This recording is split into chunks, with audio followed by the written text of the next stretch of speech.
man. So it's a lot going on in these streets. So welcome to the Chopping Block Podcast. Yeah, we're here. My mic is still on mute. I want them to bring back soundtracking. That's what I want them to bring back. While everybody's trying to do out TikTok, can somebody just bring back soundtracking? You remember the soundtracking app? No, I don't. All right, we'll talk about that too. Hi guys. Hey. It's Thursday, and it's Jamaican Independence Day. Fun fact, you guys, Jamaica's been independent for like a smooth 60 years. Like this is like the 62nd year of independence. Compared to the United States is almost 300. Yeah, we're getting there. 1776. So it's 250 for the U.S. Almost, yeah. So we're 216 for Haiti. Wow. So it's less than that for the U.S. Yeah, we've been no. Y'all was 1776. We was 1804. Jamaica is talking about 60. That means 60. When your grandparents were born, Jamaica was still a colony. Just think about that. Wow. I never thought about that. My grandfather, who's from Jamaica, was in Jamaica. It was a colony. It was a colony. He was a British citizen. Interesting. Even more interesting is like, you think shit like that is over, but like Hong Kong right now is in the midst of this whole thing where the UK is offering people who were born right at the end of the British occupation of Hong Kong the opportunity to become British citizens. And the Chinese government is like, we don't recognize that shit. Look at me. I'm captain now. Anyway, that was your moment of world history, guys. Let's get into this music shit. Let me move my hand from where this camera is connected. Please. So I don't deprive you guys of my beautiful face. Yo, welcome to the Chopping Block Podcast. This is episode 31. 31. You already knew that the title of this episode was going to be some kind of regal Beyonce inspired shit. And so this episode is called Bow Down because, like, what are you really gonna do? What are you gonna do, my nigga? Like, y'all are so mad. Did you even know that they were all black synchronized swim teams for her to go and find and put in a fucking video? Like, shut up, leave me alone, cut it all off. Like, we're done. So I take it you watched Black is King twice. Twice, okay. Twice. Really, technically 1 3/4 times. Got you. I started watching it. Then I paused. Then I had like a nice little social distanced rooftop gathering with a couple of my homegirls and cried my way through the last 30 minutes of that movie.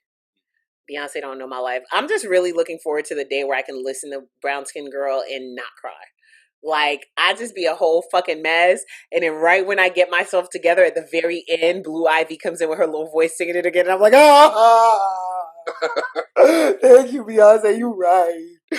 Anyway, so yes, Beyonce dropped Black is King. Beyonce got Disney to pay for her to celebrate blackness. Because that's what we're doing these days, right?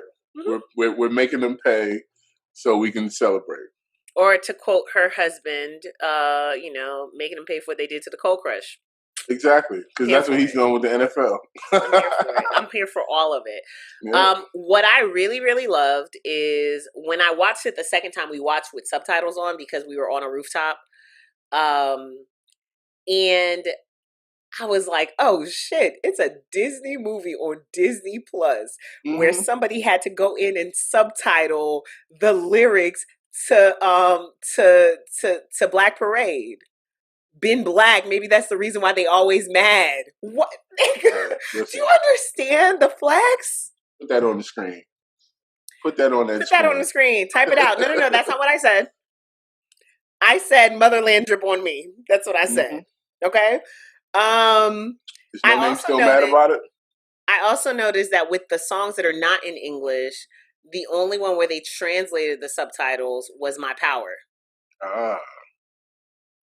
So yeah, you haven't watched it?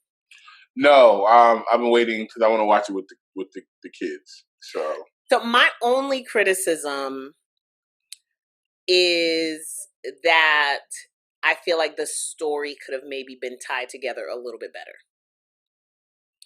So essentially, as we knew even before watching it, we expected it to be a retelling of The Lion King, and that's what it is.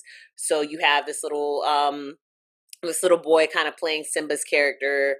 Beyonce is kind of like the guide that's not directly involved but is directly involved. So she's kind of Rafiki throughout the scene, and there's like another shaman with her throughout the scene. So other than that, the story could have been tied together a little bit better. I thought the visuals were amazing. I thought the songs they chose to showcase, the order in which they chose to showcase them, which is not the exact order in which they appear on the Gift album, I thought was really, really beautiful. And like I said, I was in tears. I was boo crying the last 30 to 45 minutes of that movie. Like, you right. I've been trying to mindfully consume content because I know it's a tough time. So like even when I went on Netflix and they have like I'm Not Your Negro and they show you like the little clip of James Baldwin talking, I'm like, cut it off, I can't. So no, these were good tears though. No, I believe it, but I'm just I know like all these things are like when you start thinking about it, it just gets to be heavy. Like it's a heavy time to be black right now. And I don't think a lot of people besides like black people now, we're all kind of like looking at each other like, man, this shit is really traumatic. Like even the joy is traumatic in a way. Well, see, so this part, the parts of this film that had me crying were more the empowering parts. Like it really wasn't. It was more that I was moved more so than like it was definitely a positive. Like they were not tears of joy per se. It was a positive emotional reaction, but it was definitely I'm in the back. Like, but that's the thing though. It's like for me, it's like even the positive stuff reminds you that the negative stuff exists. It's like, man, I'm happy because of this. Like, damn, but I'm happy. I'm really happy because of this. Right. It's just one of them type vibes. But yeah, I'm going to make it a family experience because I definitely want to see it. I just kind of wanted to sit back and take in everybody's reactions and mostly positive. I mean, and then even, having a lot of friends and living in a Twitter space where a lot of my friends are African and from overseas, Africans and Jamaicans living in Europe and things like that, and watching their take on it, and watching them enjoy this film is big. Especially with some of the initial negative reactions that came out. So because I'm glad it's doing well. Whenever Beyonce or Jay-Z does something, even if they do the exact motherfucking thing y'all niggas said y'all wanted, gotta complain about it. Why we always gotta be poor? We're not poor. Why we always gotta be rich off entertainment? This isn't rich off of entertainment.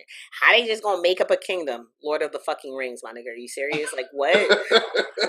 It's sci-fi. It's sci-fi. Wakanda? It's not a documentary. Wakanda anybody. Wakanda anybody, please. I was cool about that. Like, come on, bro. It was an Afro futuristic fairy tale. It was centered a little black boy, a brown-skinned black boy, not some, racially ambiguous blackish baby. And I say blackish not as in me calling him blackish, but literally the cast of blackish. Like it's not one of Kenya Barris's kids. Like this was a brown-skinned boy at the center of this movie. This was little black kids getting to play dress up and pretend to be a living fucking chessboard. Like what? How are y'all mad? Because they broke. Look, they got problems with themselves. I hate to talk the generational gap because I don't think it's everyone, but there's a subsection of the newer generation of adults who just grew up on the internet complaining about shit. Mm-hmm. Like they didn't realize like we did the internet and then went outside, right? They just grew up on the internet, right? So that's their primary basis. So they're trolls, they're complainers first, and then they, come to their senses. So it's always knee-jerk reactions. Right. And we got to deal with their knee-jerk reactions because No Name is getting shouted down. And, I think it's unfortunate because, you know, you got to watch Lupe's reaction to somebody asked Lupe about it on live. You know, Lupe's been doing a series of lives, and he's very level headed, but he was like, "No, that ain't it. Nope, that ain't it." I'd like No Name. Then he read what she said, you know, while he was on the live, and he was like, "Nah, that's That not ain't it." it. And essentially what she said is, essentially, to paraphrase, that you can't celebrate, like, while you over here celebrating capitalism and viewing Africa through this capitalistic lens, let's not forget that people are suffering in Africa. Has she ever been to Africa? That's my question. Because that's a very valid question, but I'll ignore that, because you don't have one to of the be things Lupe places was to even saying care is about places, right? one of the things that Lupe was saying is the view that we have of Africa is skewed, and hers might be skewed as well if you've never 100%. actually been there, or if you don't know anybody, because all of Africa ain't fucked up, bro. It's not. It's just like when people want to go to Haiti to go donate, but y'all will go to the Dominican Republic and not ever even try to leave these fucking resorts. And the same shit is happening in Santo Domingo as is happening in Port-au-Prince. Really, that's why the Dominicans are so rough on Haitian immigrants, because they ain't got it to give to begin with. Exactly. Y'all don't ever ask that question. Y'all go to Montego Bay. Y'all don't ever ask to go fucking donate. Y'all come to Atlanta.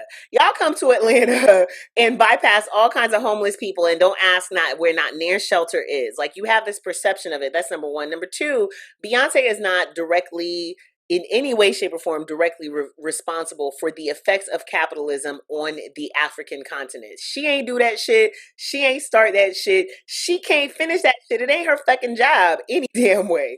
Number three, like, it's not like Beyonce went and made herself an African album. Like when Madonna was on her Kabbalah shit and she was just gonna teach y'all about Jewish, about Hebrew spirituality. She went and got African artists and African producers and went to Africa and shot on location. If you're in Africa shooting on location and you're a smart business person, it don't even make sense for you to bring everybody from across from the United States. She had to hire local.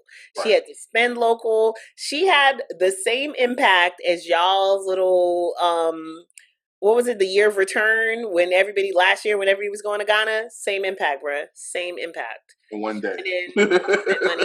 Actually, greater impact, because, there's some of these African artists who, if you listen to Afrobeat, are big, right? Yemi Alade, huge deal. Tiwa Savage is a huge deal. Mr. Easy is such a huge deal that he actually has a deal with YouTube through which he promotes and produces other African artists. Techno is a big deal. Who else was on there? Shatta Wale's been around for a minute. But when you're not into Afrobeats like that, like, I had somebody be like, "Oh my God, I didn't realize that the girl that sings Johnny is on My Power." And I'm like, she's on 2 songs. She was in 2 videos. You didn't even peep that. So anyway, people are mad. I stopped paying attention. My thing was, and it's, you got to defer sometimes when it's not your thing. Like, and Americans have to realize, once again, happy Independence Day to Jamaica, Americans have to realize that there's a difference between being black and being American and than being from somewhere else. Mm-hmm. Like, the black experience exists in many places in many forms. Also, which Lupe also pointed out, and we all know this, but Africa is not just a country of black people.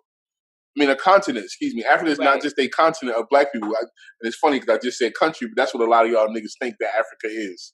Y'all think of Africa as a country. Africa is a huge continent with so many different things going on. And, you have to respect and understand all those things to even speak on it.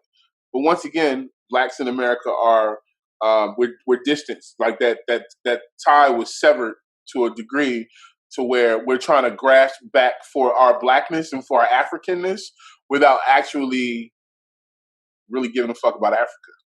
So it's cool. It's cool to say, like, to use Africa as a talking point, but when my homies came over and they said, "Y'all went to private school in Zimbabwe," like, I had a maid in Haiti. Like, my maid had a maid because she was watching my mama's kids. Somebody had to be at her house watching her kids. But that ain't the narrative. That's not the narrative. It's not the narrative. There was one other thing I was going to say about this, and then I was going to move on. And since I cannot remember it, oh no. So the flip side to people, like, being, having their panties in a bunch because of African spirituality, or because it's too affluent, it looks too rich, the shit was too nice. The flip side is people call him Beyonce Mama Africa, and it's like, y'all motherfuckers always take shit one step too far. No, she didn't say, look at me, I'm Mother Africa. She said, yo, look at all this fly shit that these African cats is doing. And rather, I have not seen a single article about any of the artists that were featured in this thing. I saw an article, I saw somebody interview the guy, the dancer that was with her in the well, you haven't seen it, but there's a dancer who is throughout the film, like he's moving around. He's in blue paint. He's in the Already video. I saw somebody interview him. I have yet to see anybody really talk about. But we know why, because that's not the story in America. We don't care. We just fake pretend to care about stuff. We don't care. So now y'all calling Beyonce Mama Africa, and I'm just tired of y'all. The context police need to come out. I'm tired of it all. I did love though that, you know, and I think I said this to you when we first found out about it, that she dedicated the whole thing to Sir. And I already kind of felt like when, you know, that's what it was gonna be. So shout out to the Carters. Jay-Z and Rock Nation also just launched a music entertainment program at Long Island University. They did. That's dope. It's starting fall 2021. They're accepting applications this fall, and 25% of the incoming freshmen who are applying to that program will receive a full ride scholarship from the Rock Nation Hope Scholarship. I read somewhere that it was 25% of applicants from New York only, maybe, but I mean, either way, that's a good 75% left. You know, so that's an amazing thing, and hopefully it kickstarts other programs. Because we've got a lot of entertainers and they've got money that they want to spend and donate, and this is a great way to do it. Yeah. So that would be the second one in New York, because of course, you know, there's the Clive Davis Institute at NYU. Yeah. Of course, LIU's tuition is set up a little different than NYU's tuition, so you know, a little bit different. Yeah, and I've been to a couple things. At NYU. It's a great program, but it's good to see it expanding, and it's good to see Rock Nation at the helm of it. So, I don't know. I feel like Rock Nation is going to become the big evil empire that people complain about, but I'm here for all their moves because they're doing it the right way. They're doing it the right way, and you know, okay, not to harp on the point that like people are always complaining about what Jay and Beyonce are doing. Go ahead, please. Somebody wrote this whole article about how, first of all, the headline irked me because the headline was like, sports is proving that Jay-Z's statement that we're past kneeling was wrong. And I was like, sports? Huh? No, but we are. What? I mean, people don't realize, like, it's not the actual act of kneeling. And why do people act stupid when it's convenient? That just bothers me. Like, you tried to misconstrue the man's statement. Like, he didn't say that we shouldn't kneel or it wasn't about kneeling. He said we have to do things past that, which means we have to do more. Right. Simply. That's it. It's like all lives matter, right? You're trying to tell people like, well, Black Lives Matter actually means Black Lives Matter too, right? So when Jay-Z said that, y'all just automatically assumed that he meant, man, we need to do something beyond kneeling. That kneeling, it wasn't about nothing. You know what I mean? Right. No, it means we got to do more. What else we have to do more. And now we're doing more. More is being done. And we're still kneeling. And what bugged me was that this particular article that I read, it was talking about, you know, how the NBA players right now and WNBA are being very vocal. They're kneeling, they're doing this, they're doing that. And then he was like, we have yet to hear anything from Jay-Z. And I'm like, Jay-Z has been getting the NFL to bankroll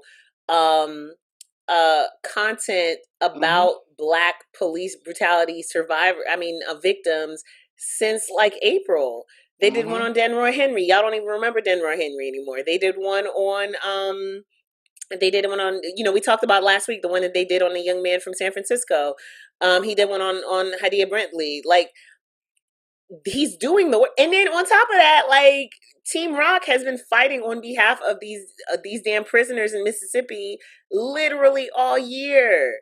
They've been putting money into bail funds. They've been like, what else you know what? Forget it. It's fine.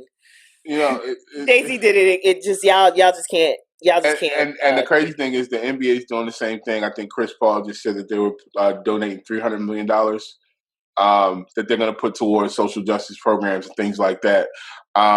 So we're getting the money. Out of at least out of these spaces, we can talk about the music business because they're not doing their part yet. Oh, somebody wrote that article too. Oh yeah, and they were kind of spot on that. But from the NBA and the NFL and all these other MLS and everybody else is doing their part and they're putting their money where their mouth is. So we got to hold people accountable, except in the music business. So let's talk about we're not holding people accountable in the music business. We had that whole little cute Day of Atonement, and it was on our minds for like a week. Right, the show must be paused, and the show must whatever. They named like 2 or 3 people the heads of some stuff, and then it was like back to business as usual. And even the naming certain people heads of some stuff, like let's not act like there weren't already. I mean, there may not be enough black execs, okay, and there may be kind of a bottleneck effect when you get towards the top, and it may be that too many black execs are being limited to VP positions or even president positions in urban, as opposed to being able to helm other departments or other areas of it's the ceiling labels. they keep giving us. It's the ceiling. You keep seeing it. VP of A&R. VP of A&R. Like one VP of A&R leaves. Like Sean Barron left Atlantic. I think they gave it to I believe a black woman or something like he went over to Motown, and it's like, oh yeah, VP of A&R. It's been musical chairs for years. Y'all just shell game. You know what I'm saying? It. Like, what's up? We need some real change. We need some real change. Y'all need to demand real change. I mean, people are just really too caught up in the hype.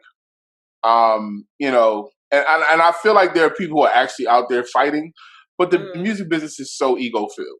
And it's so easy to knock somebody off their square because all you got to do is offer them power or money.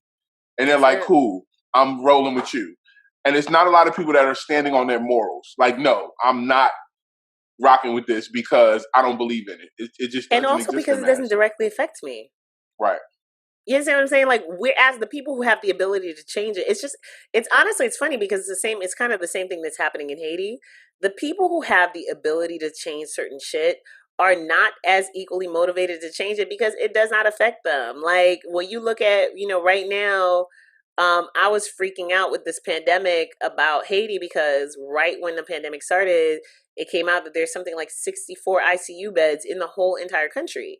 The reason why Haiti's medical system is in shambles is because so many people with money have the ability to come to the States or go to Canada to get their medical treatments. And this is going back years. In 1986, my mother had breast cancer. My mother went to Canada for her mastectomy because doing it in Haiti, there was an option, but it wasn't going to be the same. It wasn't going to be the same level of treatment, the same level of equipment, whatever.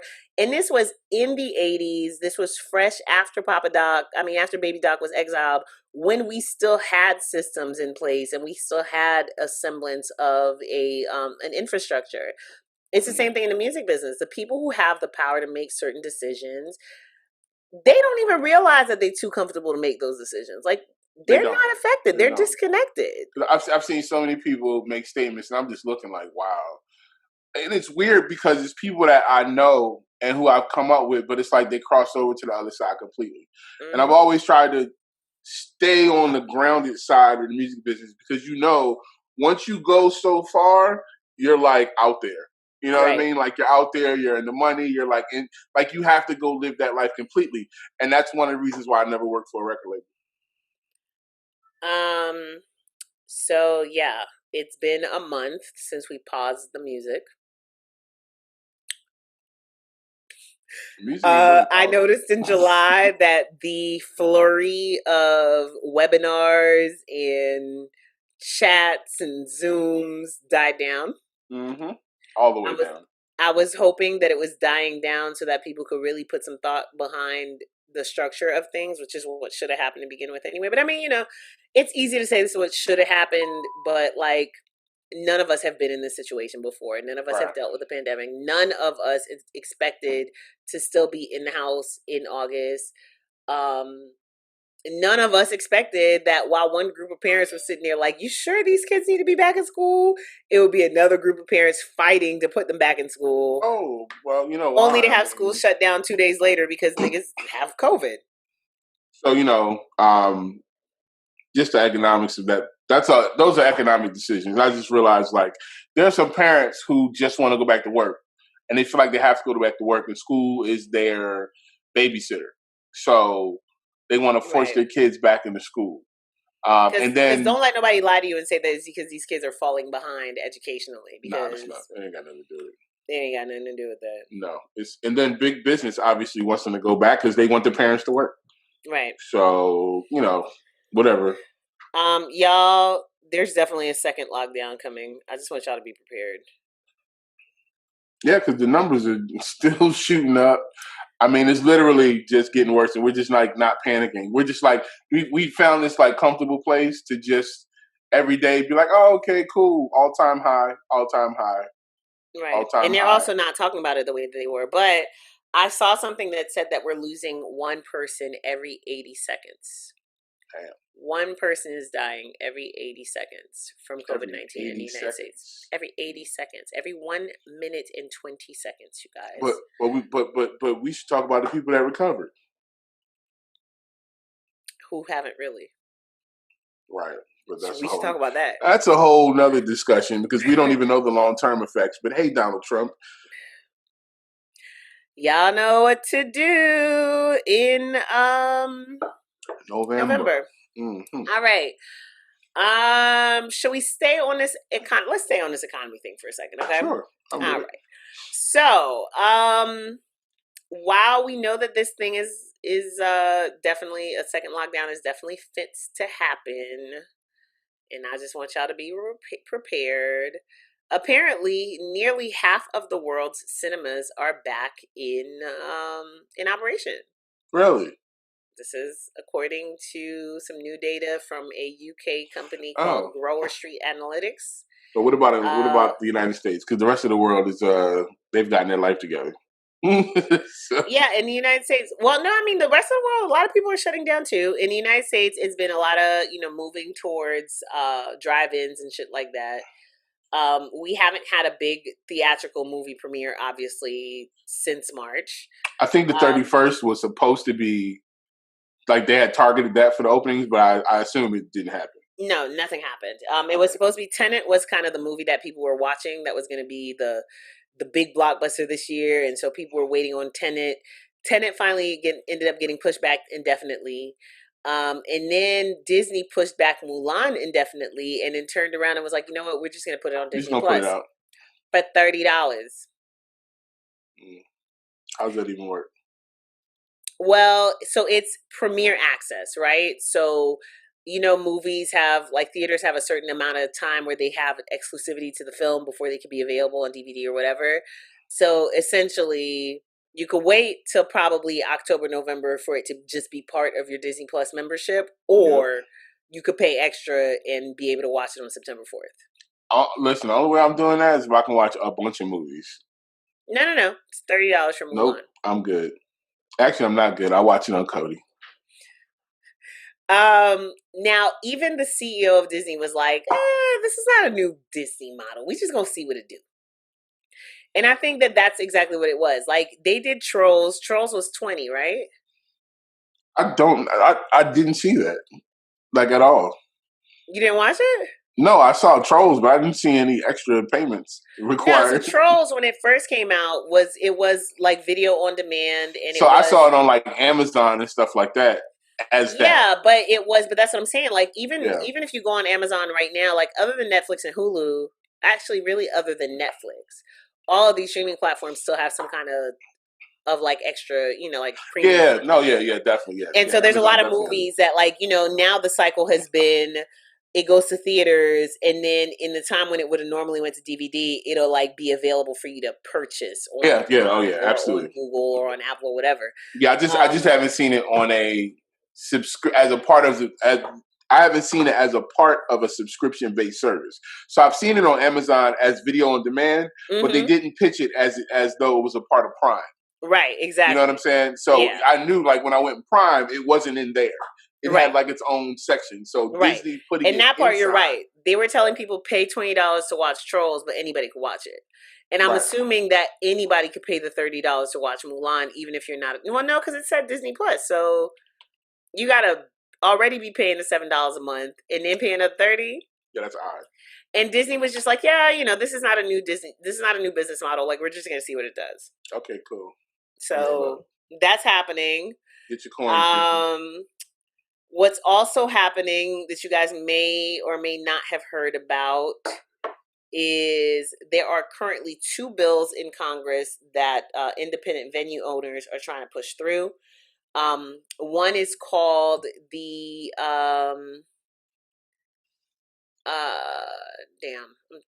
completely blanked on it that quickly.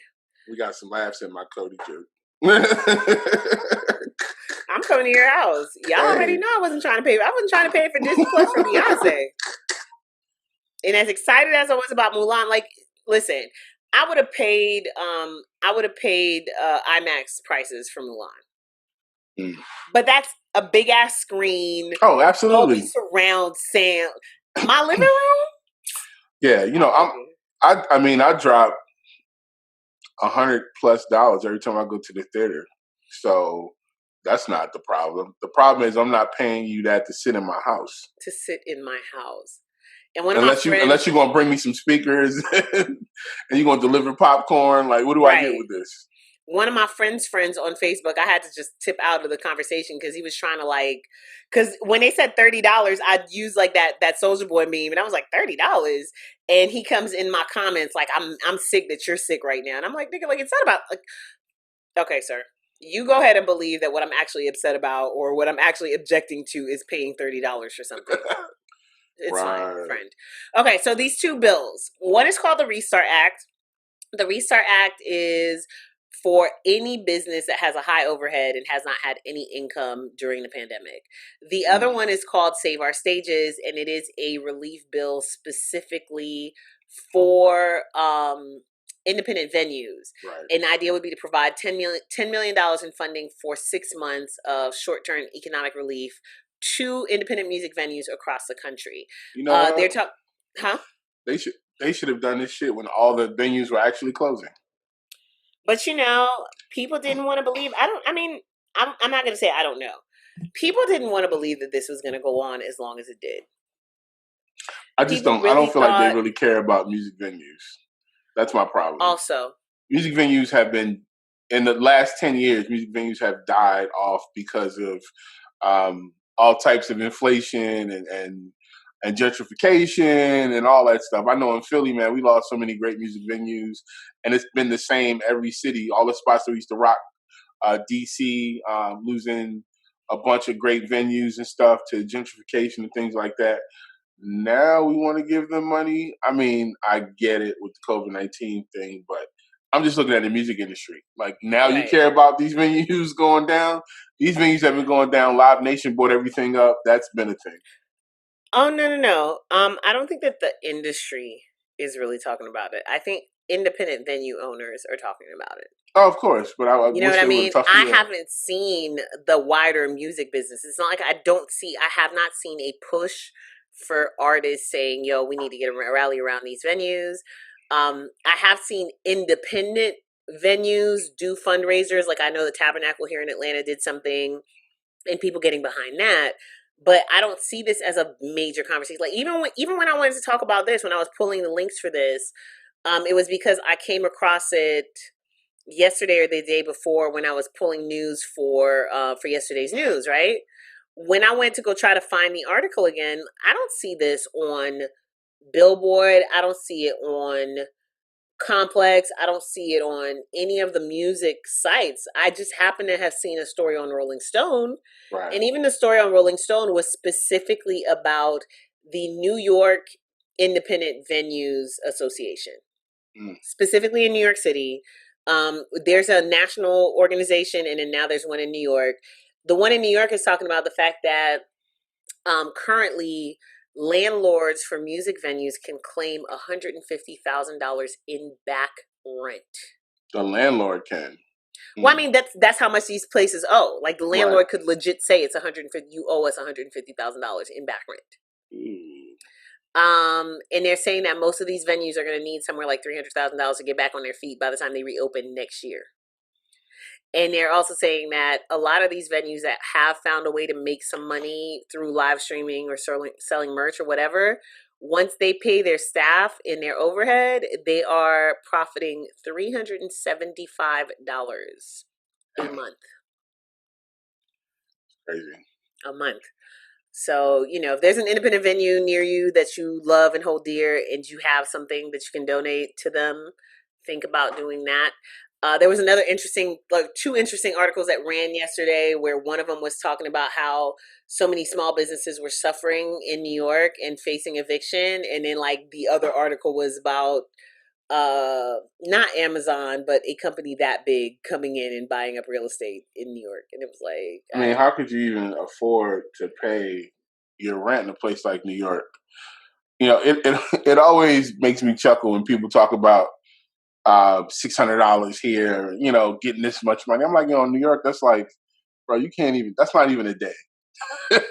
Like, it's not even a day. That's not even like a fifth of your rent. It's not. And then, you know, people are like, rent, you're acting like because there's a pandemic, other shit stopped happening. Like cars stopped not working and, you know, plumbing stopped being an issue. Kids stopped getting sick or breaking bones or fucking growing and needing new shoes and new clothes. Like, anyway. Meanwhile, here in Atlanta, the parking lot concert series that Street Execs started a couple of weeks ago, or a few weeks ago, that we were applauding, has now grown. They've been traveling with it. Have they? Yeah, I'm pretty sure I saw one out of they did one in North Carolina. Oh, okay. Same people? Yeah. Oh yeah, that's right. They did one in LA also. Yeah. Okay, well, here in Atlanta, they've announced as of this week there are now 4 tiers of tickets, okay? General admission is $100. Okay, so wait, what? To sit in your car? Right. That's general admission. $100 covers 2 people in your car. What? Oh, so you can only get 2 people in your car? Uh-huh. There's a club level. The club level is $255. That's for up to 3 people in your car. There is a premium VIP for $400. Premium VIP for 4 people in your car. And then there's front row seating for $600. Also 4 people in your car. Every additional person is $50 to go sit in your car. They taxing. They Atlanta. No, I mean, this is on par for Atlanta. This is very Atlanta. Like, this is not even shocking in this city. I'm just like, oh, okay, cool. They taxing. Establish demand. Establish demand in a market and then hike the price all the way up. $100 to go sit in your car in a pandemic. And again, I understand the touring musicians are struggling. I understand independent venues are struggling. I understand that there is a whole ecosystem around touring musicians. I'm part of that ecosystem. I have legit spent the last 3 months redirecting my whole entire career because, you know what I'm saying? Like, it's not really a whole lot of shit going on the side of the music business where I was at.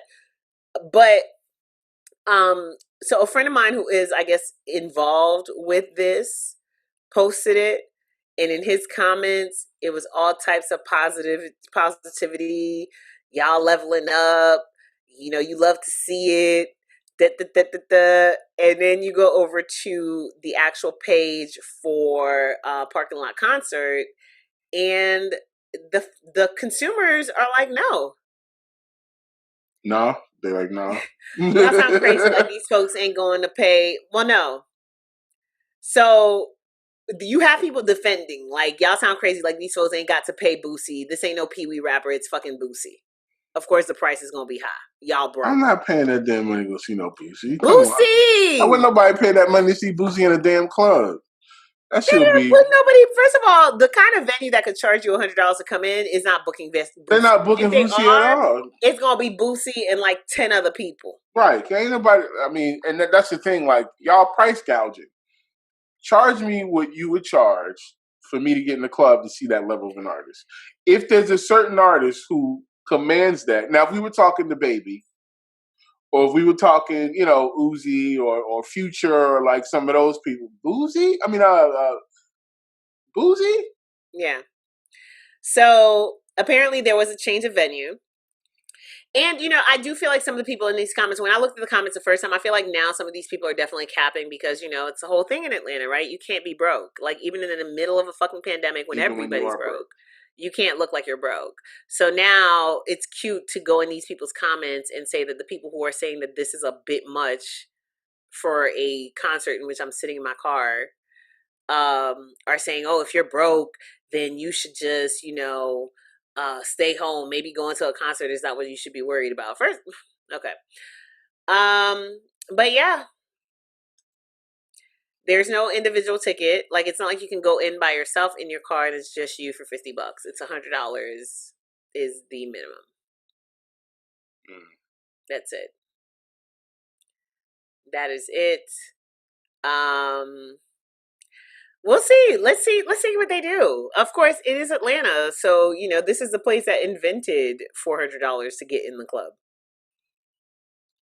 right? Yeah. Because in LA, Vegas, and New York, the real exclusive shit you can't pay your way into. So Atlanta really kind of invented that whole model of you gonna pay $50 for your hat, $50 for the cut line, another $100 for the VIP cut line, and then you still got to buy your bottles, which are a 300% markup. More power to y'all. So I wanted to talk about some economic things that go on in the music industry. The National Association of Broadcasters has spent the last few years lobbying Congress to the tune of $15 million so that they don't have to pay artists a royalty rate on radio. As many of us know, there are laws on the books that just expired that prevented the payout of a royalty for your music being played on the radio.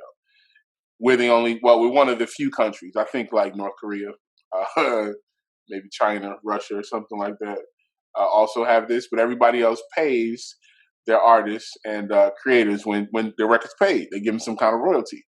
But yeah, $15 million. And they've secured the support of local of Congress, basically. And it's pretty bullshit that radio doesn't pay us when they play our music. Right. The performer, I believe, doesn't get paid at all. It's crazy. But last year, Sound Exchange and a couple other companies tried to enact the AM/FM Act, which would close the loophole, right? Because they don't have to pay artists for the right to play their songs. They can just play them, and then there's some kind of fee generated, but they don't have to pay like ASCAP or anything like that. And it's kind of crazy that this is a large chunk of music, how it's consumed, and we're not getting paid properly for it. So If you're out there, you make music, pay attention to these things that are going on in Washington. The NAB has called it a win, right? This is why I don't fuck with BMI. BMI stands for Broadcast Music. BMI was started by the same people who run the NAB. Okay, so I don't know if you'll find BMI out here protesting this, but make sure you call your local Congress people and tell them that this is bullshit and we need a royalty rate when your stuff gets played on the radio. Yep. Something else I want to bring up. So, like you mentioned when you were setting up the show for this week, everybody's chasing after TikTok. And so a day after Snapchat announced that they had signed all the necessary licensing agreements so that they could start allowing a TikTok-like feature, which they debuted in Australia and New Zealand on Monday. Instagram launched their version of TikTok, which they call Reels. Now, some people claim that Instagram stories was kind of the early beginning of the demise of Snapchat. Snapchat apparently still gets 90% of the views for people between the ages of 13 and 24 in the United States, they claim, more than any of the other Facebook properties. So Facebook, Messenger, and Instagram combined. And then Snapchat still has more traffic, more users than Twitter and TikTok combined, apparently. I didn't realize that was the case, but they're still very much at the top. So anyway. Well, I mean, they're at the top, but income-wise, they're not. But that's another story. So Instagram launches Reels. Mm-hmm. And my homegirl Felicia, shouts to Felicia, not formerly, founder of Dynamic Producer, doing a whole bunch of other cool, dope shit now, posted something and it says, if your account is public, anyone can create reels using your original audio. Your reel may also be chosen as a featured selection in Explore. Meaning, if you are a musician, that anybody can use your audio and you really can't do anything about it. Okay, but what you can do about it is make sure you're signed up with whoever collects money from Instagram, which would be somebody like Music Reports or Harry Fox. So, that's cool. It's not cool, but it is cool. You make music and it's out there. It's meant to be consumed and played. Yeah. The problem is making sure you get paid for it. And the bigger problem, which I'm sure Felicia might allude to at some point or have alluded to, is that people don't know how to get paid off of Instagram anyway. So people don't know how to get paid off of Instagram, but also the fact that like people have a very, very basic understanding of copyright laws. Oh, absolutely. And it's only going to be a matter of time before somebody comes and complains that they put something up there and somebody else took it and blew up off of it and they didn't. Well, and here's another thing, right? Even with TikTok, it's like if you create some audio on TikTok and somebody else uses it and that personality blows up, it's a slippery slope because it's like saying I wrote a song and then someone else raps it and people like their version better. Right. That person blew up because that person is what people were more attracted to aesthetically. And that's what a lot of these platforms are for. You could even, and it happens to everybody. It happens in so many different places. Like you could still argue that little girl, Jalea, is still getting more off of Lottery than K-Camp did or Renegade. Well, the crazy thing is the girls who stole it from her who were getting it, and then she got the power. Right. It's ultimately up to like what she did is a perfect example of what you should do. She said, "Nah, I made that dance." Right, step to the forefront. People say, "Yup, she made the dance." They put her on the stage. K-Camp clearly is monetizing him and Reezy, or they I know those guys. Yeah, they're getting their coins. Is very, very smart when it comes to they're getting their coins side of things. But because Reezy did a lot of interviews and things like that because they named it after him. People were calling it Renegade. Nobody knew it was Lottery. You know what I'm saying? Like, but the dance is called Renegade. Right. So everybody was calling it Renegade. But you if you want that fame, you want the notoriety, you want the visible presence, then you got to step up. Right. So that it's going to be tough though because that's what these apps are based on. The music is an amazing opportunity, and I've been working with a couple artists that I work with this week, getting their stuff together so that they can make sure that when they upload their stuff to these platforms, that they can get paid. That's the main thing. We have to understand how royalties work, so you don't get left out of the money. I can't help with the famous part. I can't help if people like what they see or if they like your dances or whatever. But if they're using your music and it's blowing up and those numbers are going up, then your bank account should be going up. And if it's not, that's on you. Because Facebook has signed agreements with Harry Fox.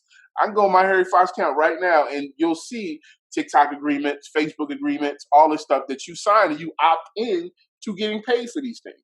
So if your shit's not together, I don't know what to tell you. Snapchat very specifically, when they announced their deals, did say that they secured a deal with the NMPA also, like very Right. specifically. Oh yeah, you got it. The NMPA is at the forefront. It's the National Music Publishers Association, which I believe we just became a member of this week. And like when you find this stuff out, you got to get on it. You got to get on it. And that's the thing too, is that honestly, like, I could even, being somebody who's more from a marketing background, I could even argue with you that if you post something on one of these apps and it goes viral and somebody else made it viral, that does not hurt your brand. At all. What you got to make sure is when people go to find out what that song is, that they can find out that it's your song. That's really the most, that those two are the two most important things. And one of the biggest problems, up and somebody wants to know whose song it is how easy is it for them to find that information, one, and two, are you set up to make sure that no matter who plays it or where they play it, that you're going to get your coins? Right. And one of the biggest problems with TikTok was a lot of people were uploading songs and they weren't tagging it properly. So it said original sound and it didn't say the person and the name or the name of the clip or whatever the case may be. Like, it's very important. Metadata is huge. Tag your work. Make sure that when you put your work anywhere, you have an opportunity to title your work so people can attribute it back to you. So it doesn't just fly off into space. Every time I watch a TikTok video and I see an original sound, I click that original sound button. And if it's attributed to you, then everybody who's using your sound will pop up in one space. Yep. And that's the way it should be. So, you know, we got to make sure that we're educated and that we're protecting ourselves, because they're gonna put the information one place and know we're not gonna go get it. They know. And that's why there's so much black box money, because they know that we're not going to claim all this cash. And then what happens when you don't claim that cash? After a while, they sprinkle it all over the top rich people. Just like that. But you just saw it again this week. Lil Yachty made that, not the bang, which is my favorite. That might be my bop. Oh my God. That is, is my bop for the summer. But it didn't take no time for people to go and find the girl who originally did it. None whatsoever, because it was properly tagged. Anyway, you kids are so smart. I've seen Kevin Hart. I've seen so many people. Y'all are way better than me. This is why I'm still not on TikTok. I won't be making no reels, but I applaud you, children. I do. Yo, sis. Wait, let's wait. Let's wait for Twitter to for Instagram to refresh. Are we? Yeah, let's do the IG refresh right now, real quick, because Sis's hometown is out of fucking control. All right, yo, listen. You know, it's crazy. Mikey, we ready for the flip? No, yeah, do the flip, Mikey. Go ahead and do the flip. The wild thing is, wait, you gotta wait for him to do the flip before we. No, this is just gonna be like some added context. We'll go back through it. But I got a call from the homies from Dallas yesterday too, where it's a Philly to Dallas thing. You know? That's right. So I got a call from the homies from Dallas because I was watching the tape and she had shouted out a bunch of people. I was like, oh, I know, you know, this person, that person, and man, it's messy. It's messy all around. It's always so weird when people over 40 are being messy. Well, yeah. And people are exposed. When people try to expose other people, they actually are exposing themselves. It's levels, because I hate when things happen and I know the context and I know the people involved. Mm-hmm. It's weird. Like it's a weird space to be in, because you're talking to people who have no idea and they're giving their opinions and you're just like, okay, cool. Exactly. Whatever it is you say. Ladies and gentlemen, one Jaguar Wright sat in her car last week and released all of the pain of not just grieving her homeboy Malik B, which from what I've been told by another Philly Muslim, there's a difference between the name Malik and the name Malik. So Malik B. Between her grief for her homie and the way that she was blackballed in the industry and treated in the industry, Jaguar Wright pretty much lit a match and just lit up the whole neo soul movement on fire. Like, there's a couple people that didn't get like touched by this. Like, I don't think she mentioned D'Angelo yet. You know, she didn't mention the likes of what's her name, India Arie and Music Soul Child, like those people that were kind of tied in, but like that main Soulquarian OK Player group. Yo, OK Player's been a mess since the early mid Since the 2000s, boards. since beginning. It's always been So that I'm whole in a community. Facebook group. Oh my god. I'm in a Facebook group that is made up of primarily people who used to be on OK Player chat boards. God, how do you survive? In shock. I be sitting there. That's how they were talking about this, or we were talking about this Jaguar Wright thing like on Friday, Saturday. It just really hit the mainstream internet like yesterday. You know, the crazy thing is that OK Player was the first message board that really spilled over into real life and connected people throughout the United States, to where like it was like a club. And I wasn't directly involved, but because it wasn't my type of thing. But you knew people and you knew like it was like this clique. So in Philly, the scene that I did my music thing on was primarily people who were in that OK Player world. Okay. And that OK Player world encompasses people like Ninth Wonder and Little Brother. You know what I'm saying? Like it's such a big layered world and it's very specific. But Jaguar, so okay. So let's take it all the way back. Jaguar. For those who don't know, Jaguar Wright is a singer from Philly. Mm-hmm. She had two really big songs in the early 2000s, Self Love and The What Ifs. Self Love was my own little personal get out the bed song for quite a while. Jaguar's biggest claim to fame is probably that she was the female vocalist alongside Jay-Z on that MTV Unplugged album. Oh yeah. In performance. So she sang the fuck out of Ain't No Love and was recognized for that. I want to say that there had been alludings to her having some kind of a mental breakdown, and that's why she left out of the music business at one point. I don't know. I feel like I heard that at some point. Well, yeah, I mean, that's a good way to say drug problem. Damn. Hey, Philly, how y'all doing? Y'all good? we're used to this shit, man. We're used to it. So in any case, she called herself last Saturday or Friday calling out the Roots because she felt like they didn't properly acknowledge Malik B on his death, which I can't say that I disagree. It seemed like they were quiet. So first of all, it's a sensitive subject. It always has been with them. Y'all got to understand, like, it's weird. Like, this is a game of perspectives, right? So from Jaguar's perspective, her and Malik have been friends for a long time.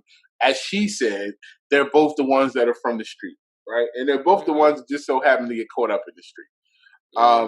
Malik, when he initially left the Roots, Black Thought and did a song about it. Water, I believe it's called. Yeah, Water, where he, just talked about the problems that Malik was having. They've had a relationship over the years that has been sporadic. He's appeared on music with them. Post that, he was on the Game Theory album, which I was around a lot of the recording for. And it's just like, when you got a homie that's on drugs, like drugs bad, you can't have them around all the time. You can't. And here's the thing. Jaguar was like, yo, we all did drugs, but some people have addictive personalities, right? Some people, like, there are people who can do drugs and be like, okay, well, I just do drugs once a month. And there are some people who do drugs and they're just out there. They're just out there. They're in the street. I only do crack on the 15th of every other month. Hey, some people can. Some people, I'm not going to tell you how I know, but some people can, and it's not because I do drugs, but, some folks, drugs react to everybody differently. Malik was out there. He was out there. It was sad to see. It was unfortunate. And unfortunately, nobody in Philadelphia is surprised that he passed. And I hate to say that, but hearing that Malik B passed. Was it drug related? Because that was the other thing too. Like, I didn't dig really, really deep because one, I wasn't super familiar, like Judge Your Mama. And two, So we haven't seen any toxicology reports, but we know that he's been strung out for a long, long time. Damn. Like a long, long time. And it's unfortunate because, I mean, I had the opportunity to meet him, I'd say maybe 2012, not meet him, but see him again, maybe 2012, 2013 at a homie studio in Philly. Really great dude, man. Really great dude, super intelligent. Like, you know, it wasn't like he was a waste of space. I mean, this is one of the greatest rappers to ever live. But when you have when that monkey, as we call it, when that monkey's on your back, and a lot of great musicians throughout history have had that monkey on their back, it's hard to get it off. Right. So, but Jaguar's response to it was personal. You know, she felt a lot of personal grievances, but you got to realize, like, Black Thought's relationship and the dynamic that he had with Malik, and you know, the Roots dynamic is different. Like, they had to shun their brother because of an issue like that, you know, for whatever reason. So their perspective is not the same as hers. But what she chose to do is throw a whole bunch of people in the pot, throw a whole bunch of people under the bus for things that she it seemed like she was a part of all those things. Because you know, you're like, okay, well, first of all, let's get clear. No woman should be subject to anything that they don't want to be subject to, violated, whatever. That circle's also full of trash ass dudes, Mr. Talib Kweli, and a bunch of these other niggas who people know, but we knew back then. We knew back then that y'all was a bunch of computer nerds. Y'all was a bunch of computer nerds acting crazy, you know, disrespecting women and doing all types of wild shit in that OK Player world. And now is a really good time for me to say this. Like, I want to say this to y'all fellas specifically. It's not enough for you to just not be trash. No. Like, first of all, you don't get no fucking bonus points for not being trash, my nigga. You're not supposed to be trash. Okay? But y'all have to start calling out your homeboys. I cannot tell you how many times somebody has shrugged off one of they trash ass homies to me, like, man, you know how so-and-so move.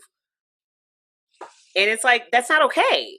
We laugh about a particular A&R here in Atlanta. A bunch of people have stories about him. I have stories about him. You know what I'm saying? Like, things that he said to me that could be considered innocuous. And it's almost like the people who know about him or who know about this conversation that I had with him are like, well, shit, I mean, you know how so-and-so move. Just be careful.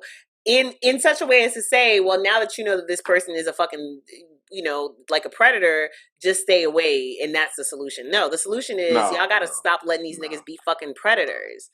Somebody posted this joke about how women, like, it was a tip for women that, you know, since you oftentimes want to give somebody a fake number so that they won't call you, and then, you know, blocking is not enough because apparently there's apps that you can use to get around the block.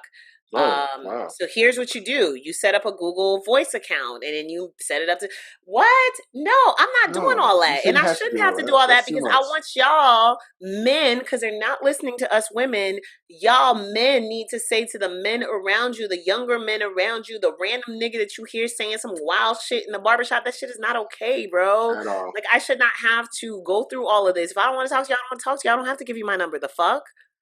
If I gave you my number and I changed my mind. And that should make you feel uncomfortable when you hear it. As a man, and you hear somebody else talking like that and saying that type of stuff. Because I know it makes me feel uncomfortable when I'm in a position where somebody's saying something trash or alluding to it, especially because once you know better, you do better. So at this point, we all know what the deal is. So that's one thing, right? Nobody's going to discount anything that Jaguar said as far as how she feels about being disrespected. What we are going to talk about is the fact that she threw a lot of other women under the bus, and then she pretty much said that she did the same thing that they did. So she said Jill Scott's this, and you know, Erykah Badu was doing that, and then she said, "Hey, Tariq, try to tell your wife about us," you know, and it was just like, damn, look, I was all smanging each other, everybody passing around the people, and you know, Jaguar, I'm talking to you right now. 25 years later, I know you lost your homie, and we all grieving, but let people grieve the way they grieve. You can't tell nobody else how to grieve, right? You don't know the level at which somebody else is hurt And even so, you're not honoring his memory by doing this, and you're making yourself look wild out here. Like if you're in Dallas now, you're in Dallas trying to fight Erica by doing all kind of crazy stuff. Like you went to Dallas, I assume, for a new life, to get away from the streets, to calm down, to do whatever it is you need to do with your family. Wait, I'm sorry, because I zoned out after the first video. So now she's like in Dallas. Well, that's where she lives. Erica to run up. She's been lived there. She's been living there, but now she's telling Erica to run up. Dallas, Dallas, and you know what I mean. All kind of. Hey, I know I got folks out there that she's been working with. You know what I mean. So the streets talk. I mean the streets, the real streets, like phone calls. Like she's talking about, she get phone calls. Sweetie, we all in the music business. We all get phone calls, and you bugging. So you know we don't want to see you in that light. Amazing talent. Just don't put your business out on the street like that. Like if you want to. Here's the thing. I'll say this. I'm not gonna say, oh, it's 25 years later. If you were gonna say something, you should have said it then. You can, you know, it. No, she can say whatever she wants. But I'm just saying, I did feel that I still don't feel comfortable talking about. Right. But I'm talking about the airing of grievances. Yes, right? Not the part where not the part where you feel like somebody like I said, sexual assaults and things like that. That's we don't even have to discuss that. But I'm talking about just the because most of her video is not about that. That's like something that she like. I thought that whole video was about that, the way people were kicking it. That's literally like one thing she have said in like a really short instance. But the whole video was her just trying to like discredit the whole neo soul movement and just airing beef with. She went down the line like, yeah, you know, Black Lily, and you ain't pay this person, and you sleeping with this person, and we used to be best friends, and you trash, and this, that, and the third. So that was really like you're making everybody look crazy, including yourself, which makes it very difficult for anybody to feel any sympathy for you at all. And she's grieving. So, like I said, I want to give her that space, but you out here bugging, and it's not okay. And I hope she's okay. You know, because I genuinely care about her well-being. And I hope that she's doing fine. But this ain't it, sis. And somebody's got to be telling her, like, this ain't it. This ain't the way you go about it. No, if somebody did you wrong, speak on that. But this is just you looking real salty. This person, Truth Hurts, was trying to do me. And, you know, this person, I was just like, oh. And Truth Hurts is probably sitting wherever the fuck she's been sitting at since that lawsuit. Like, whoa. Like, wow, what did I do? Why am I here? Why am I here? Who brought me here? She got the Google alert for her own name. Right. It was like, wait, what? Anyway, the whole thing is super messy. In it is an actual sexual assault allegation against Common.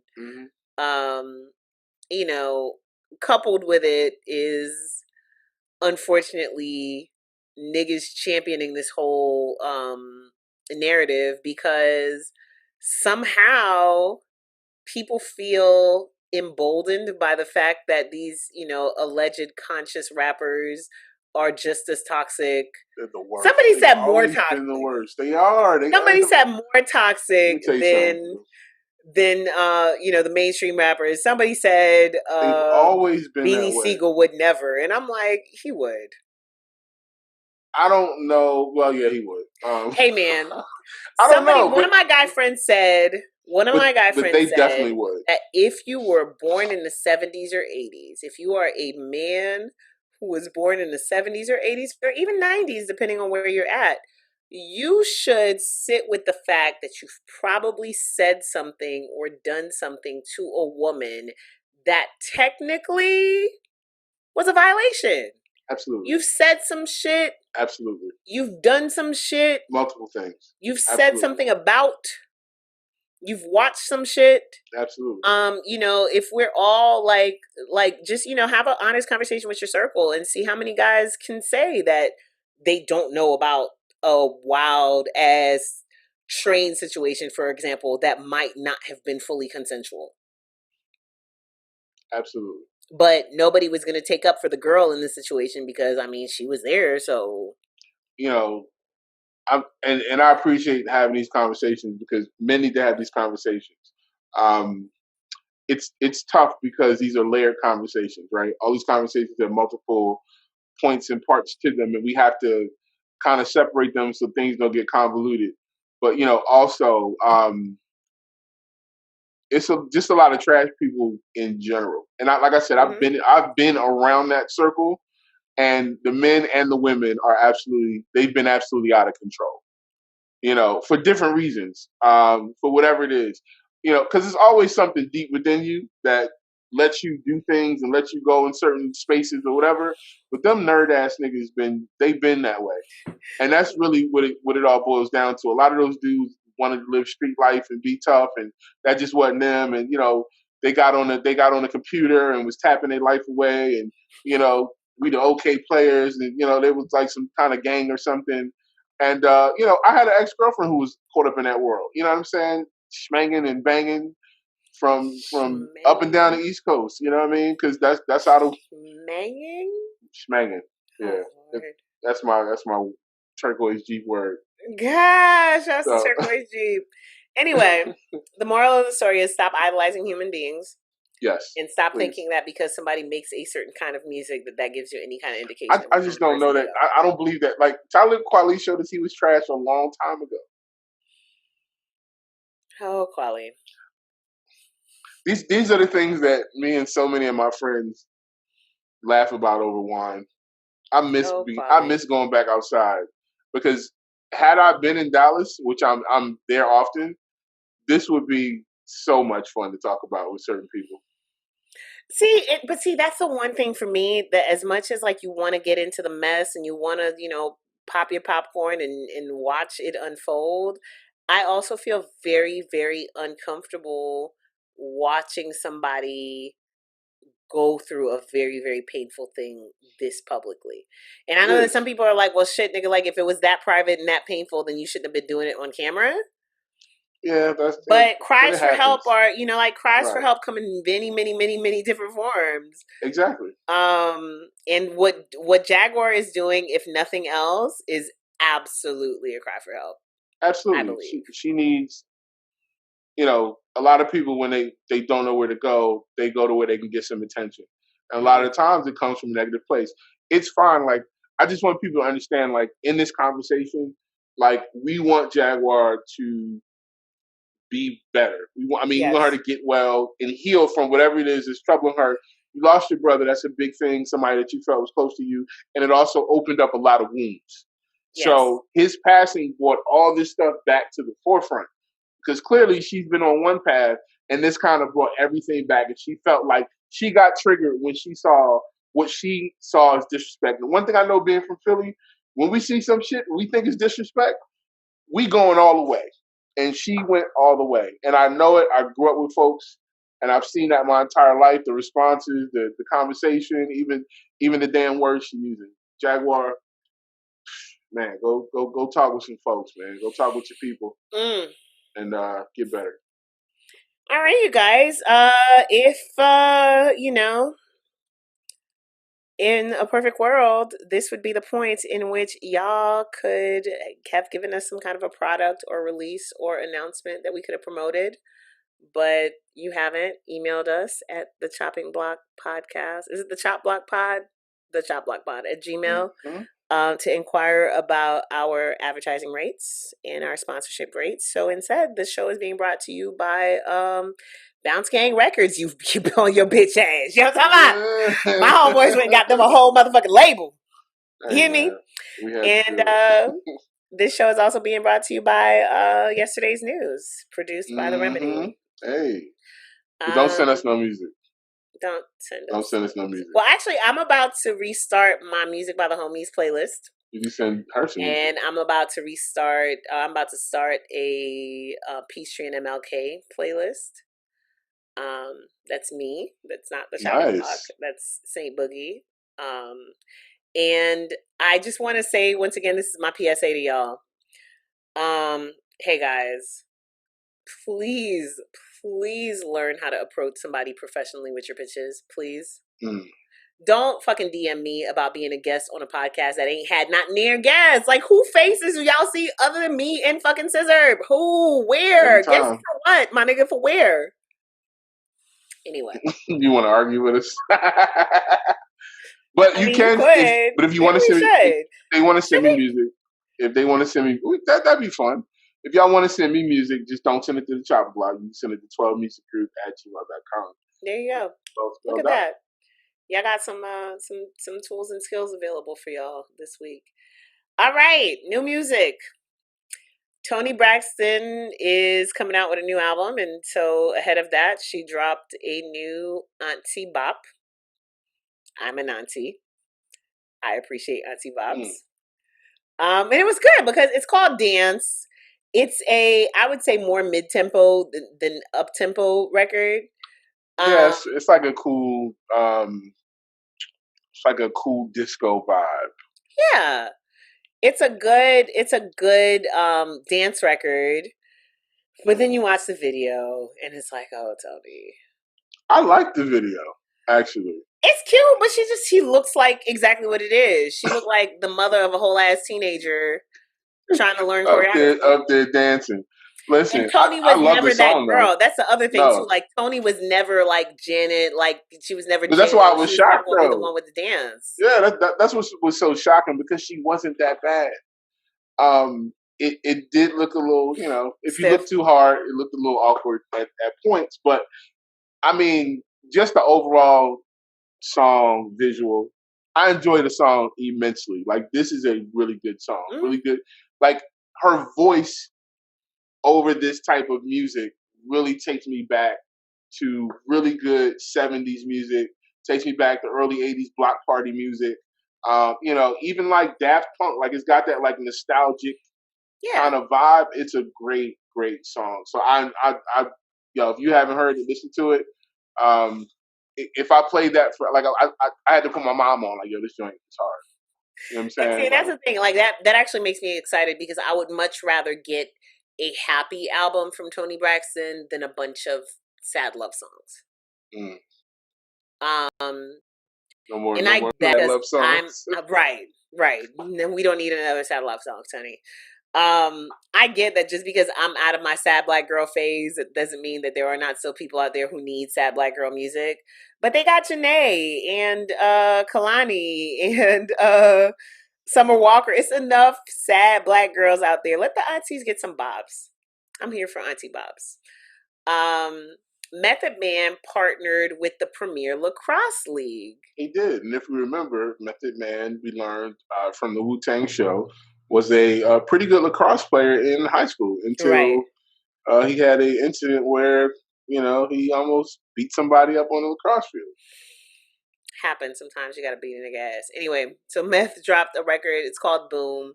It's officially for the Premier Lacrosse League, which I guess is what, a professional lacrosse league? Yes, it is. Look at that. Now the video that he posted, the song was only like a minute long. Yeah. So it's like a jingle. Yeah, it's more like it's directly for like their intro. It's kind of like, think of it like the Monday Night Football song, or the WWE joint, right? That they had to pay MLP for. All right, the baby is dropping a deluxe version. Actually, dropped a deluxe version of "Blame It on Baby," I think on Monday or Tuesday. And ahead of that, he dropped a video for the song "Peephole," which is one of the additions to the deluxe version. This is interesting. I mean, it's classic Baby for me, but the beat, the production was a little bit different. Yeah.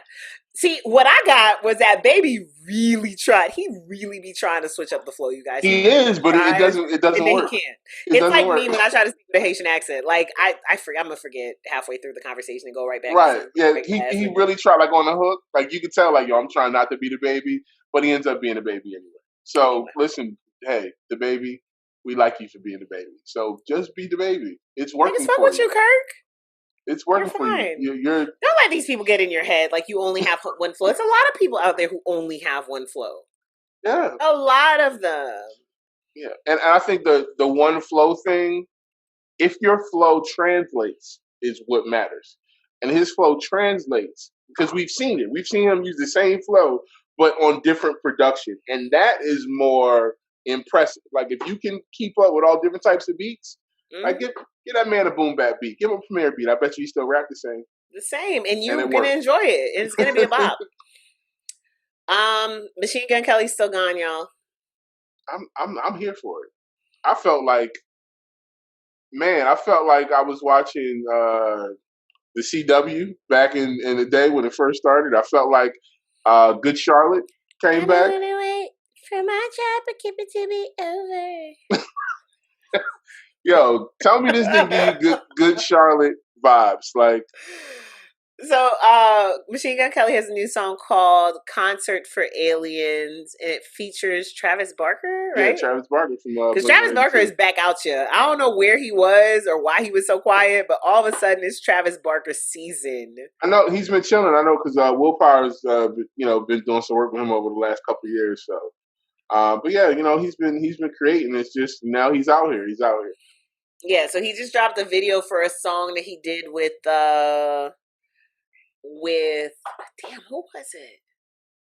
Because I saw it and I was like, oh wait, that happened, but I forgot. So he has that.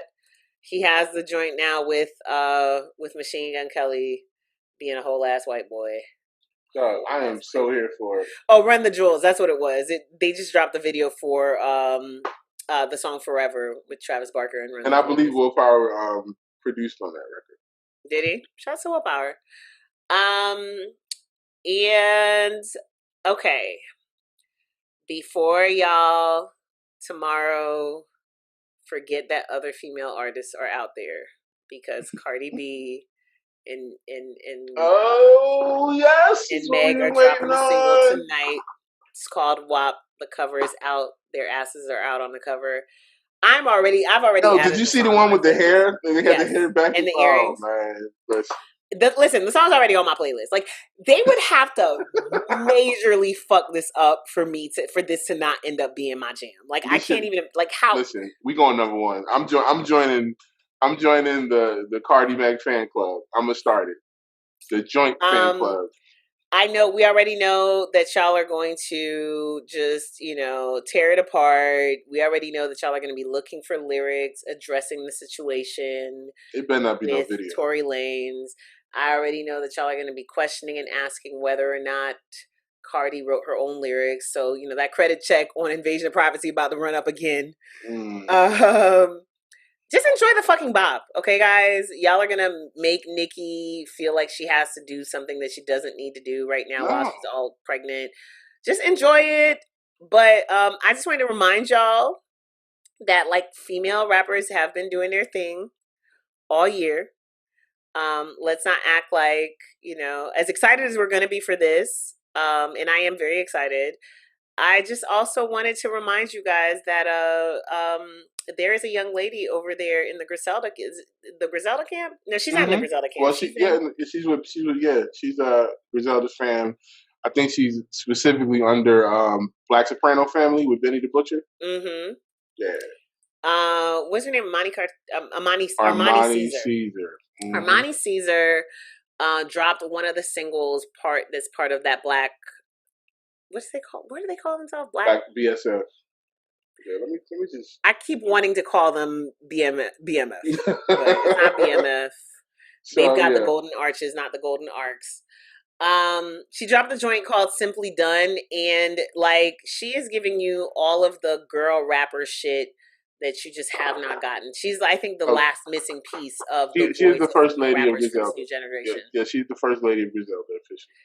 And that's exactly what she sounds like. She sounds like Remy, if Remy would stop letting Papoose add extra words to her verses. I actually feel like Remy did that before Papoose.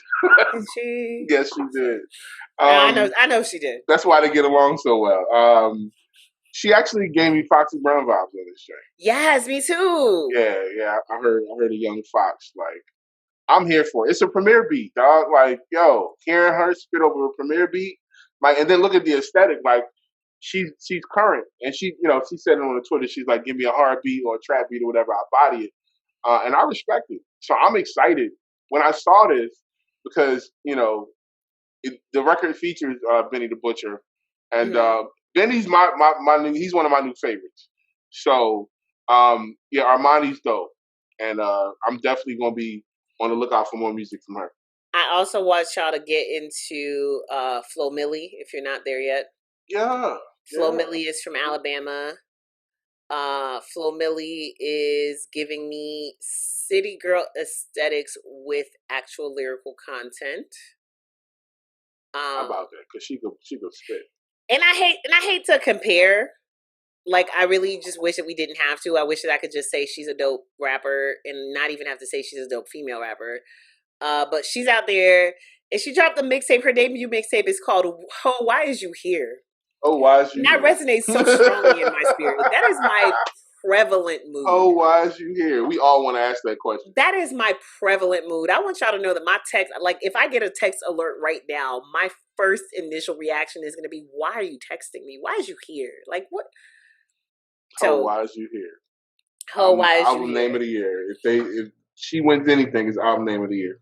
She dropped a joint last week called "Weak" that samples SWV and gives me dreams of fucking an R&B chick type of vibe. Absolutely, about celebrities. Talking about her little dudes. Yes, so they're just not famous dudes, but you know. No, her around the way dudes. You know? Around the way dudes. Get into that, and then Sunday would have been Bankroll Fresh's birthday. R.I.P. Bankroll Fresh. And his family delivered a brand new record featuring Gucci Mane called Fresh as Fuck, and a video that was very, very well done. I wish that I knew the name of the illustrator who did this video because it's fucking dope as hell. But the song is out there. And it's just another reminder that like Bankroll would have been such an important artist in the landscape had his life not been cut short on March 4th, of 2016. Damn, it's been 4 years already, you guys. Shit. Anyway, I hate to say anyway like that because that's not really how I mean it. But so y'all get into that as well. It's called Fresh as Fuck, Bankroll Fresh featuring Gucci Mane. That dropped 4 days ago. Mm-hmm. And as we switch gears from the singles to the albums, 2 Chainz and Lil Uzi Vert had promised y'all an EP. They ended up dropping 2 songs. 2 songs, yes. I thought it was supposed to be 4. Maybe they're not done. Are more songs coming? Possibly, because the album didn't come or whatever. They better, because shit, these niggas dropped the trailer for this EP directed by Hype Williams. The fuck? So 2 joints, one called Over Your Head, the other called Patek. I don't know who produced them. Do you? Did we post these? We've been slacking. It sounds exactly like what you think it was gonna sound like. Okay. You know how like sometimes Future does shit that just very much sounds like he's speaking to the younger end of his fan base, which is 100% where Uzi lives. It's exactly what this sounds like. I felt, for me, it sounded like Love is Rage Uzi, especially on the second one. That one had big Love is Rage vibes. So they're both in a comfortable place. So it's really Uzi inviting Future into his space. Well, at least on that one. I mean, both of them kind of feel like Patek is kind of like that's like an Uzi thing too. So, you know, they both felt like Uzi records to me. Right? Yeah, definitely. As far as production goes. All right, we had some big releases last week. I don't know how nobody's talking about this Brandy record, and I don't understand. Everybody I know is talking about it. They said it was really, really, really good. See, I've heard a lot of people talking about Brandy and the fact that Brandy's voice is what it is, which we've always known that that's what it is. I really haven't heard. I haven't heard a single. I haven't seen enough chat about it. I don't think. Me personally. I also haven't checked it out yet, so you know. I feel like I need to be in a specific space to go and listen to it. Who else dropped some new shit? We already talked about this Black Soprano family. You listen to it? Yeah. How'd you feel about it? Listen, they rapping. I mean, so Benny exists in a particular space in the Griselda ecosystem, right? He is the gritty capo dude. You know, he's the guy who still goes out and makes sure all the workers are got that money right. He's the count man. Like he's that guy, to where though Conway and West Side play the roles of like, the big bosses or whatever who are out the fray. They more having fun, and no, Benny's in the dirt. And Black Soprano Family is that's his squad. And those are the type of raps you get. These is dirty East Coast raps, but they're not in that, Raekwon like flossy style. Nah, this is gun in your face shit. You know what I mean? The gun production in your face shit. Yeah, this is gun in your face music. This is 2 for $5. This is meet my man in the alleyway type music. You know what I mean? So yeah, I'm here for it. I fucks with Benny. If you like the plugs I know or any of his other projects, you gonna fuck with his youngins too, because both of those dudes can spit. Alanis Morissette dropped. Did you listen to it? No. I was counting on you. Yo, Designer dropped 2 songs. Designer, laid low long enough to be able to come back and drop 2 songs and potentially do something. He laid low, but he came and said the coronavirus ain't real. So exactly. So you killed it already. I'm not listening to nothing he talking about. Yeah, so I don't really care for whatever the fuck you've got going on with your music right now. Some of my favorites on the international tip dropped some EPs. J Balvin dropped an EP called Summer Love. Yandel dropped a whole album called Quien Contra Me 2. It's 22 tracks. I probably won't be listening to all of that. Somebody point me to the joints I need to hear.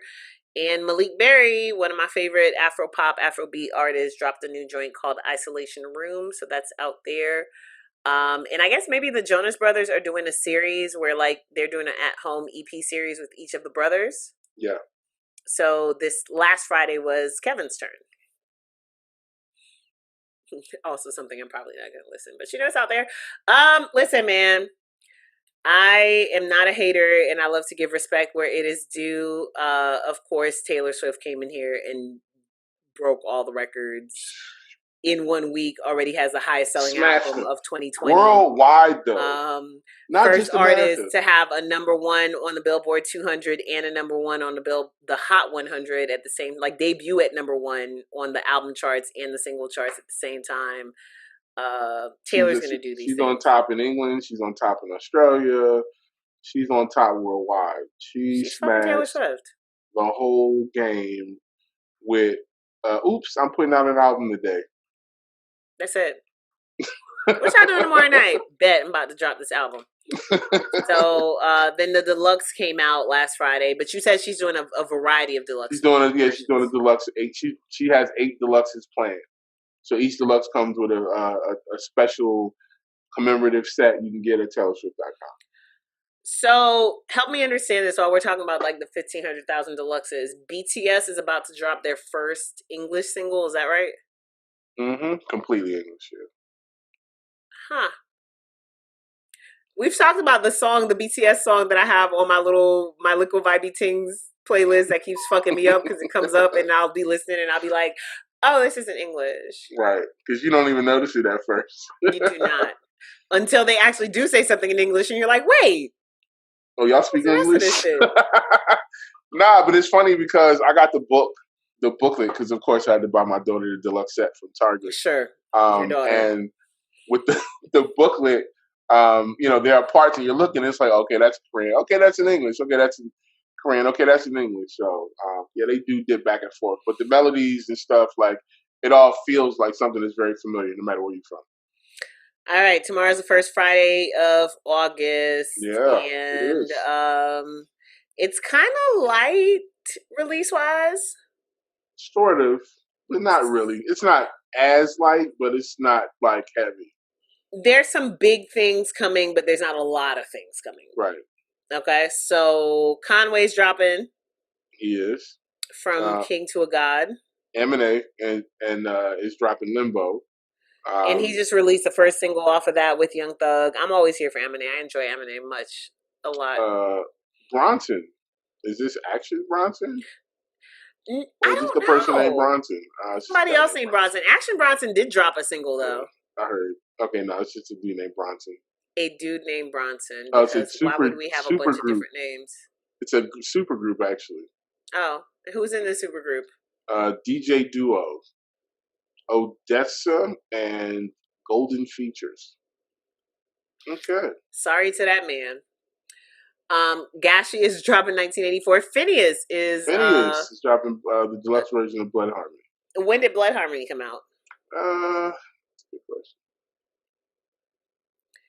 Jacob Lattimore is dropping a project called Leo Season. Jacob Lattimore has been very, very quietly just over there in the cut doing boy R&B, unproblematic boy R&B things, and I'm here for it. Mm-hmm. Well, him. he's on the show, Shy, doing really well.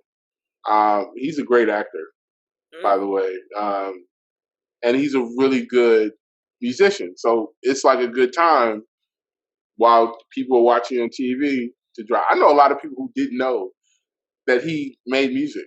Right. So hopefully, now that he's got that audience from Showtime and whatever, consume your TV, then they'll check in for this because I'll be tuned in. Also dropping this week, Victoria Monet. Yeah. So for you guys that don't know, she's one of Ariana Grande's best friends and main writers. So she'll be dropping. Also, we got Little Keys, Trapped on Cleveland 3. And we got Luke Bryan, Born Here, Live Here, Die Here. We know the Luke Bryan fans are going to go crazy for that one. That sounds very MAGA. Sorry. Luke, we're not going to do this. Is just your fan base, Luke. Sorry. I mean, it sounds got like the NASCAR homies. NASCAR shouting. And the homie Rod Wave with Pray for Love, the deluxe version, which we... Yeah, deluxe versions. Y'all just love dropping a deluxe version this year. Oh, it's the wave. I mean, they figured deluxe versions work. So, in a streaming game where the object is to have as much content as possible, drop your deluxe. Go ahead. Drop your deluxe, B. Other things we have to look forward to coming this month. Tony Braxton, like I said, is dropping at the very end of the month. Tim McGraw. Did Tim McGraw go away? Or has Tim McGraw just been dropping music this whole time and I just didn't know? I don't know. I haven't heard from him. Well, Tim McGraw's dropping. Tech Nine is coming with an EP. Tech Nine. Lecrae is also dropping a new project, and Young Dolph next week is dropping a project called Rich Slave, and he's auctioning off a fucking Lamborghini as promotions for the album. So y'all go. Yo, that is the most Dolph thing. You know what? I had to chuckle because I went to the Trap Museum with a mask, of course, and they have the display of Young Dolph's polo outfit. Yeah. No, is it Young Dolph's polo outfit or is it Young Dro's polo outfit? I mean Young Dro. It's Dro's outfit. Right, yeah, but which the outfit from Shoulder Lean with his lyrics, with the piece of paper that he wrote the lyrics on it. That's like why do I feel like Young Dro and Young Dolph are the same person? They're very similar type of artists. But Young Dolph is from Memphis. He is from Memphis. I know who Young Dolph is for the people who are like, oh, you didn't. Yes. He is. The craziest thing I saw from Young Dolph, they for one of his mixtape releases, they turned Harlem Nights into a casino. Makes sense. I went to another one of his releases that was like at some fancy shit in Buckhead that I enjoyed because I like fancy shit. I miss fancy shit. When people in Atlanta do shit, when they drop shit, they drop shit. Sometimes. Y'all know I have a love-hate relationship with Atlanta nightlife. But yeah, I'm still inside for now. I don't intend on being outside anytime soon. Gloria Estefan dropping a new project? Sorry. Yeah. I'll be inside, I guess, checking out this music. Listen, I really am very determined this weekend for us to get the crew together and finally talk about these albums that have dropped so far this year. I think it's going to be really, really fun. We tried to narrow it down to 10 joints based on the things that it's 4 or 5 of us having this discussion, 4 of us, 5. And I asked everybody to come up with a list of 10 albums that should be, or 12 albums that they should that would make the cut for best albums of 2020 so far. Sis gave me a list of like 15 and it kept adding to it. So I just realized also that Black Thought got pushed back again. A bunch of stuff that was supposed to come out this weekend. Oh, it didn't come out last week? No, it got pushed back. So how? Why? Probably because Malik? Of Malik? Yeah. Huh. I didn't even peep that. I didn't even realize that. But yeah, so we're going to talk about the albums that came out so far this year. What makes the cut for best album of the year? What should be on the list? Maybe some things that I put on the list that somebody might object to. I think it'll be a fun conversation. And we will share that with you guys shortly. And I think that's everything we have for this week, right, sis? That's all I got.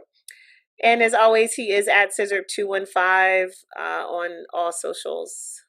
And she is at Saint Boogie on everything. Make sure you guys follow us. Please follow us and follow the Chop Block Pod on everything. Please. The Chop Block Pod on everything, at Chop Block Pod on Instagram. Follow it. We about to do some shit.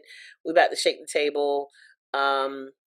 And we really, really want y'all to help us grow that brand. We appreciate everybody that tunes in and rocks out with us while we record the show on the iStandard Instagram page. But you know, we gotta plant our flag at some point. Shouts to our producer Mikey. Shouts to our home studio, 12 Studios, which we haven't seen. Well, I haven't seen. They are remodeling the hell out of that place. So man, it's looking really good. But, you know, we appreciate them anyway, and that's why I continue to shout them out on our synopses every week. And, we'll be watching Versus tonight because I just want to laugh at you motherfuckers. Yo, make sure y'all tune in. That 2 Chainz is getting blown out. All Bounce Gang socials, man. We're going to be hanging out, having a good time, so. And if I can figure out a way to watch it with you guys and not be watching a different feed from y'all, then I'll be there as well. We're going to work on that today. So just bring that look right now you got and come on and hang out. Y'all would, like, I don't know the fact that you have a bang and that bang song is but my bang is it. No, if you don't know what we're talking about, you're old. My bang is it. I'm old and we know what we're talking about. We're old. The bang. Yeah, but the whole time I was twisting my hair yesterday, I was laughing at that because this bang is my default when I don't feel like doing my hair. Not the bang. But my bang is not ugly as the fuck. Hey man, I gotta go take my dog to go get a bath because I washed her once and realized that was not my ministry. So, yo, we appreciate y'all tuning in with us, man. Y'all be safe. Wash your hands, cover your face, stay the fuck home, please. Wear your mask, damn it. Thanks. Bye, y'all.